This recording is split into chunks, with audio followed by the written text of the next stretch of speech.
বন্ধুত্ব মানে জানোস? বন্ধুত্বর ওজন বুঝছস? হ্যাঁ, বন্ধুত্বর আরেক নাম হচ্ছে জিন্দেগি। বন্ধুত্ব মানে জীবন, ভালো মন্দ সুখ দুঃখ সবকিছু একসাথে মিলায় বন্ধুত্ব।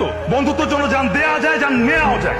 ও হচ্ছে আমার ভালো বন্ধু, সুখে দুঃখে সবসময় আমার পাশে ছিল। এই বন্ধুর কাছে আমি আবদার করছি, ওর লাগে দুষ্টামি করছি, ফাইজলামি করছি, কিলাইছি, ঘুষাইছি, লাইতেছি, কিন্তু যা করছি আমি করছি, কারণ আমি ওর বন্ধু। আমি ওরে মারমু, কিলামু, যা খুশি করবো, কিন্তু আমার সামনে আমার বন্ধুর গায়ে কেউ যদি হাত দিতে আসে একেবারে পুইতা ফেলামু, স্ট্রেট কথা।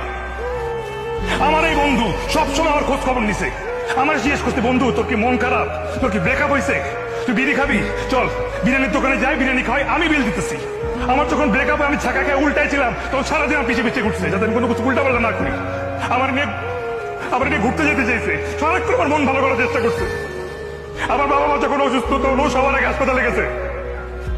আমার যখন টিউশনে তার টাকা নেই তখন মিলের টাকা বাঁচে আমার টাকা লোন দিচ্ছে। আর এই বন্ধুরে ফেলে আমি চলে যাবো? হ্যাঁ, আপনি তো বন্ধুত্ব ভ্যালুই বুঝলেন না, বন্ধুত্ব মর্মই বুঝলেন না আপনি। আমি এখান থেকে যাব, আমার বন্ধুরে নিয়ে যাব, সাথে ওর গার্লফ্রেন্ডে নিয়ে যাবে, কারণ এখানে ওর গার্লফ্রেন্ডের মতো বিয়ে হইতেছে।